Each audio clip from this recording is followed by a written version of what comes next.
সবাইকে নতুন বছরের শুভেচ্ছা জানিয়ে খুব সহজ এবং লোভনীয় একটা রেসিপি আপনাদের মধ্যে শেয়ার করব। পাতুরি প্রেমী যারা, বিশেষ করে শীতের সময় এই মাছের পাতুরি পেলে কিন্তু আর কিছুই লাগে না। ভাত কিন্তু একটু বেশি দরকার হবে। চলুন তাহলে দেখে নিচ্ছি। এখানে দিয়েছি 2 ধরনের সর্ষে আর কয়েকটা কাঁচা লঙ্কা, সাথে অল্প একটু পোস্ত ছিল ঘরে, কয়েকটা বাদাম দিয়েছি। এটাকে ভালো করে ভিজিয়ে রেখেছি, মিক্সচারে পেস্ট করে শিলনোড়ায় বেটে নিয়েছি। ঠিক এভাবেই হয়েছে। আর বাজার থেকে বেশ কিছু দেশি জাতের কই মাছ কিনে ভালো করে ধুয়ে নিয়েছি অনেকবার। কই মাছের মধ্যে প্রচুর প্রচুর ব্লাড থাকে, সেগুলোকে ভালো করে ধুয়ে তারপরে হলুদ দিলাম আর শুকনো লঙ্কা, সাথে অল্প জিরে রয়েছে, হলুদ, নুন, আর সেই মশলাটাকে পেস্ট করে এর মধ্যে দিয়ে ভালো করে মাখাচ্ছি।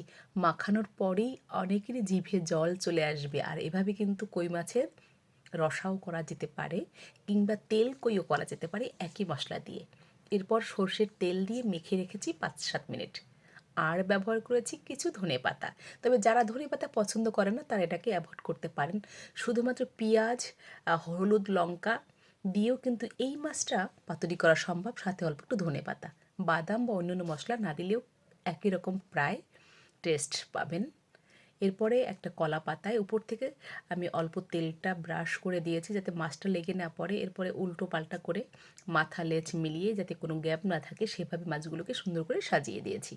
আর পাতাটাকে অবশ্যই একটু সেঁকে নেব, সেটা হয়তো আমরা কম বেশি সবাই জানি। কই মাছ একটু শক্ত মাছ, এখানে একটু জল ব্যবহার করতে হবে অল্প একটুখানি। আবার কই মাছ কম হলে ভিতরে কিন্তু আমরা অনেকটা সবজি ব্যবহার করতে পারি। এই মাছটা যেহেতু একটু শক্ত, এখানে কিন্তু অনেক ধরনের সবজি ব্যবহার করা যেতে পারে। পাত্রটা এবং হাতটা ধুয়ে এখানে প্রায় 1 কাপ পরিমাণ জল আমি ব্যবহার করেছি। পাতুরি মাছে নুন কিন্তু একদম পারফেক্ট হতে হবে, বা একটু রাগ নুন হলেও কিন্তু ক্ষতি নেই। এরপরে একটা প্যানের মধ্যে 2 বা 3টে লেয়ার দিয়ে তার উপরে এই কলা পাতাটা আলতো হাতে বসিয়ে দিয়েছি।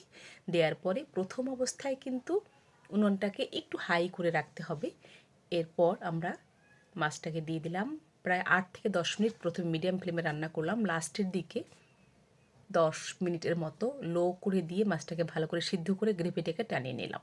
এরপর একটা পাত্রে কই মাছটা আমি নামিয়ে নিলাম। একই পাতার মধ্যেও কিন্তু মাছটাকে ফিরানো সম্ভব। যারা উল্টাতে ভয় পায় তারা কিন্তু এটা করে নিতে পারেন।